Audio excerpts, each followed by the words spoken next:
CM Nayab Singh Saini ने दुख व्यक्त किया है। पूर्व प्रधानमंत्री मनमोहन सिंह के निधन पर दुख जताया और पीएम बनने का सफर आपके समर्पण को दर्शाता, ये सीएम ने कहा। साथ ही कहा कि पक्की सादगी और विविधता के लिए आपको हमेशा याद किया जाएगा। ईश्वर दिवंगत आत्मा को शांति प्रदान करे, प्रियजनों को इस कठिन समय में संभल दे। हरियाणा के मुख्यमंत्री नायब सिंह सैनी ने पूर्व प्रधानमंत्री मनमोहन सिंह के निधन पर दुख व्यक्त किया और वहीं इसी पर ज्यादा जानकारी के लिए हमारे साथ एसोसिएट एडिटर अनिल कुमार जुड़ चुके हैं। अनिल कुमार जी, हरियाणा के मुख्यमंत्री नायब सिंह सैनी ने पूर्व पीएम मनमोहन सिंह के निधन पर दुख व्यक्त किया है और साथ ही कहा कि पीएम बनने का सफर आपके समर्पण को दर्शाता है। जी बिल्कुल, मुख्यमंत्री नायब सिंह सैनी ने पूर्व प्रधानमंत्री मनमोहन सिंह जी के निधन पर दुख जताया है। तो कहा है कि पंजाब के एक साधारण से गांव से भारत के अर्थशास्त्री और प्रधानमंत्री बनने का सफर आपके समर्पण को दर्शाता है और आपकी सादगी और विविधता के लिए आपको हमेशा याद किया जाएगा। आपका योगदान देश के विकास में सदैव याद रहेगा। वो कहा है कि ईश्वर से प्रार्थना है कि दिवंगत आत्मा को शांति प्रदान करे और परिजनों को इस कठिन समय में बल दे। जी अनिल कुमार जी, अगर बात की जाए तो पूर्व प्रधानमंत्री मनमोहन सिंह का निधन हो गया, जिससे पूरे देश भर में शोक की लहर है। तो ऐसे में अगर बात की जाए तो देश के लिए ये कितनी बड़ी क्षति? जी बिल्कुल, जिस भी व्यक्ति ने देश के लिए काम किया हो और इस पद पर रहा हो तो देश के लिए क्षति तो होती है। और आपको पता है कि हर जगह से शोक संदेश भी आ रहे हैं और मुख्यमंत्री ने भी पूर्व प्रधानमंत्री मनमोहन सिंह जी के निधन पर दुख जताया है। जी अनिल कुमार जी, ज्यादा जानकारी साझा करने के लिए आपका धन्यवाद। और वहीं इसी पर ज्यादा जानकारी के लिए हमारे साथ एसोसिएट एडिटर देवेंद्र कथुरिया भी जुड़ चुके हैं। देवेंद्र कथुरिया जी, पूर्व प्रधानमंत्री मनमोहन सिंह के निधन से देश भर में शोक की लहर है और ऐसे में तमाम दिग्गज मनमोहन सिंह को श्रद्धांजलि अर्पित कर रहे हैं और ऐसे में हरियाणा के मुख्यमंत्री नायब सिंह सैनी ने भी दुख जताया है। सोनिया, जब देश आर्थिक मंदी से गुजर रहा था 1991 में, देश की आर्थिक स्थिति ठीक नहीं थी और राजीव गांधी की हत्या हुई थी 1991 में जी। तब नरसिंह राव प्रधानमंत्री बने थे। उस वक्त चूंकि ये रिजर्व बैंक के गवर्नर थे डॉक्टर मनमोहन सिंह जी, इनको वित्त मंत्री बनाया गया था। तो इन्होंने देश की जो आर्थिक नीति है उनका उदारीकरण किया। बाहर की कंपनियां इस देश में आई, उनको परमिशन मिली, कारोबार हुआ। उससे क्या हुआ, बाहर की कंपनियों के आने से लोगों को रोजगार मिला, सरकार की आमदन बढ़ी, पूंजी निवेश बढ़ा। उससे क्या हुआ, देश की आर्थिक स्थिति सुधरती चली गई। और एक बड़ी वजह ये भी रही कि बाहर की कंपनियों के आने से यहाँ की जो जमीनें थी, प्रॉपर्टीज थी जी, उसकी भी कीमत बढ़ी। जबकि पहले प्रॉपर्टी को कोई पूछता नहीं था, तो बाहर की कंपनियों ने सैकड़ों एकड़ जमीनें खरीदी, उससे देश में खुशहाली आई। तो आर्थिक मंदी से बाहर निकालने में मनमोहन सिंह की भूमिका को कभी भुलाया नहीं जा सकता। और उसके बाद 10 साल में उन्होंने 2004 से 2014 तक प्रधानमंत्री रहे थे। उनकी जो नीतियां थी, देश में खुशहाली की बयारी तभी बहनी शुरू हुई जब मनमोहन सिंह प्रधानमंत्री थे। 2014 तक यूपीए सरकार थी, यूनाइटेड प्रोग्रेसिव अलायंस, कांग्रेस और गठबंधन दलों की सरकार थी। तो मनमोहन सिंह की एज ए प्रधानमंत्री जो उन्होंने काम किया, कम बोलते थे, काम ज्यादा करते थे। तो उन्हें मैं ये सोचता हूँ बरसों तक ये देश के लोग याद रखेंगे और इस देश को आर्थिक खुशहाली में, देश को ऊपर ले जाने में, विकास कार्यों में, जैसे आरटीआई का एक्ट है, ये मनमोहन सिंह के टाइम से पास किया गया था। आरटीआई का एक्ट कि किसी भी विकास कार्य की सरकारी स्तर की जानकारी आप महज 50 रुपए की फीस चुकाकर दे सकते। तो आरटीआई से बड़े बड़े भ्रष्टाचार के खुलासे भी हुए। तो मनमोहन सिंह एक आर्थिक मामलों के बहुत बड़े विशेषज्ञ थे। यही वजह है कि उनको वो वाणिज्य मंत्रालय में 1971 में, 1980 में वाणिज्य मंत्रालय में आर्थिक सलाहकार थे और उसे वित्त मंत्री, फिर प्रधानमंत्री, 10 साल लगातार 2 कार्यकाल गुजारे उन्होंने। और खास ये कि 9 बार वो राज्यसभा से गए, लोकसभा चुनाव उन्होंने नहीं लड़ा, तो कई चीजें यादें अपनी छोड़ गए हैं वो।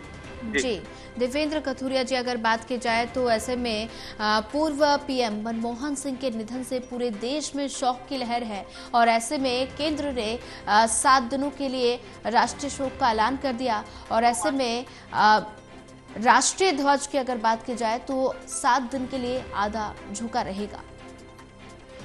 बिल्कुल सोनिया, देखिए 7 दिनों का राजकीय शोक है। सरकारी स्तर के जो भी कार्यक्रम है, मनोरंजक कार्यक्रम है, वो सब कार्यक्रम रद्द किए जाएंगे, स्थगित रहेंगे 7 दिन तक जी। और इसके अलावा जो राष्ट्रीय झंडा है वो भी आधा झुका रहेगा जी। तो जो प्रोटोकॉल है उसका पालन करना है 7 दिन के लिए, लेकिन उनका संस्कार किया जाना है। और देश की बड़ी बड़ी हस्तियां, देश ही नहीं विदेश के लोग, जो कि प्रधानमंत्री का पद था उनका, जो दूसरे देशों के प्रधानमंत्री हैं, शासन अध्यक्ष हैं, राष्ट्रीय अध्यक्ष हैं, जो उनके शोक संदेश में आ रहे हैं। और हमारे यहाँ बीजेपी हो या कांग्रेस हो, कोई भी दल हो, देखिए ये मौका ऐसा होता है, इसमें राजनीतिक आलोचना, राजनीतिक बयानबाजी अलग चीज होती है, लेकिन इस स्थिति में सभी लोग को दुख होता है और खासतौर पे वो लोग जो डॉक्टर मनमोहन सिंह की कार्यशैली से मतलब खुश थे। उन्होंने देश को आर्थिक मंदी से बाहर ले गए, खुशहाली आई, रोजगार हुआ, बाहर की कंपनी आई और धीरे धीरे ये सिलसिला आगे बढ़ा जिससे देश आर्थिक तौर पर एक महाशक्ति बना है। जी जी देवेंद्र कथुरिया जी, अगर बात की जाए तो पूर्व प्रधानमंत्री मनमोहन सिंह के निधन से पूरे देश में शोक की लहर तो है ही, लेकिन अगर उनके राजनीतिक सफर की बात की जाए तो राजनीतिक सफर के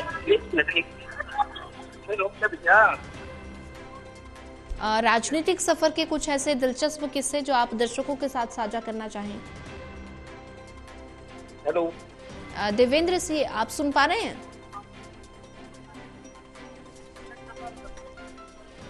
हेलो देवेंद्र जी, आप सुन पा रहे हैं? लगता है तकनीकी खामी के कारण शायद संपर्क टूट गया, फिर से संपर्क साधने की कोशिश करेंगे। और ऐसे में पूर्व पीएम मनमोहन सिंह के निधन पर हरियाणा के मुख्यमंत्री नायब सिंह सैनी ने भी दुख जताया और ऐसे में सादगी और विविधता के लिए आपको हमेशा याद रखा जाएगा। पीएम बनने का सफर आपके समर्पण को दर्शाता है।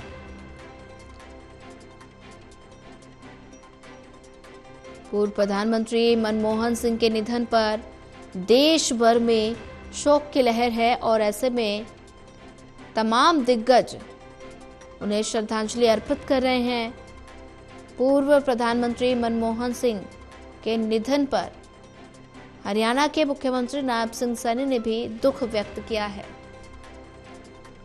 और वहीं एक बार फिर ज्यादा जानकारी के लिए हमारे साथ एसोसिएट एडिटर देवेंद्र कथुरिया जी जुड़ चुके हैं। देवेंद्र जी, अगर बात की जाए तो पूर्व प्रधानमंत्री मनमोहन सिंह के निधन पर तमाम राजनीतिक नेता, तमाम वरिष्ठ नेता श्रद्धांजलि अर्पित कर रहे हैं और ऐसे में बात की जाए मनमोहन के राजनीतिक सफर की, तो राजनीतिक सफर के कुछ ऐसे दिलचस्प किस्से जो आप दर्शकों के साथ साझा करना चाहें। बिल्कुल सोनिया, देखिए राष्ट्रीय स्तर पर तो बहुत बड़ी क्षति है ये, क्योंकि इस तरह की लीडरशिप के लोग या जो आर्थिक मामलों के बहुत बड़े विशेषज्ञ हो, जिसको इतने बड़े देश को आर्थिक मंदी से बाहर निकाला हो, ऐसी नीतियां लागू की हो जिससे देश के लिए खुशहाली के रास्ते बढ़े। आज अगर देश एक महाशक्ति बन रहा है तो मनमोहन सिंह जैसे प्रधानमंत्री का भी उसमें एक योगदान रहा है। और एक खास बात ये भी महसूस करते हैं सोनिया कि मनमोहन सिंह बतौर प्राइम मिनिस्टर, प्रधानमंत्री के तौर पर उन्होंने ज्यादा बयानबाजी, राजनीतिक पक्षों में नहीं फंसे। एक आर्थिक मामलों के विशेषज्ञ होने के नाते प्रधानमंत्री पद की गरिमा को उन्होंने बनाकर रखा है और चुपचाप वो काम करते थे, बोलते कम थे उनके बारे में, ये बड़ी स्थापित बात है। और लोग जो उनकी नीतियों से संतुष्ट थे, उनका कहना है कि प्रधानमंत्री मनमोहन सिंह ने जो जो नीतियां लागू की थी, आज उन्हीं नीतियों को आगे बढ़ाया जा रहा है जिससे दुनिया में भारत का नाम हो रहा है और प्रधानमंत्री बनता जा रहा है। तो मनमोहन सिंह जैसे प्रधानमंत्री की उनकी नीतियों को, उनकी सोच को, उनकी एक्शन ऑफ वर्क, जिस तरीके से उनकी कार्यशैली थी, उनको बुलाया नहीं जा सकता। इसीलिए आज बहुत सारे लोग मौत से स्तब्ध हैं, दुखी हैं। जी देवेंद्र कथुरिया जी, अगर बात की जाए तो ऐसे में पूरे देश में शोक की लहर तो है ही, और ऐसे में आज 11 बजे कैबिनेट की बैठक होगी। बैठक को लेकर आपके पास क्या कुछ अपडेट है?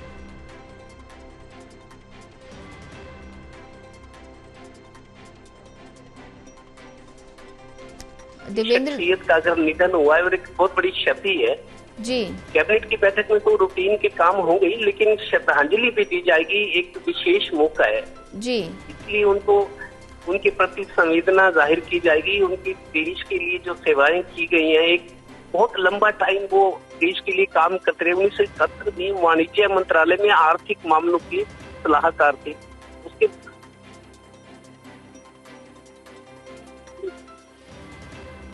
तो आर्थिक मामलों के विशेषज्ञ थे, और जो उनके जो और साथी लोग हैं वो उनकी काबिलियत को जानते थे, बहुत प्रभावित भी थे।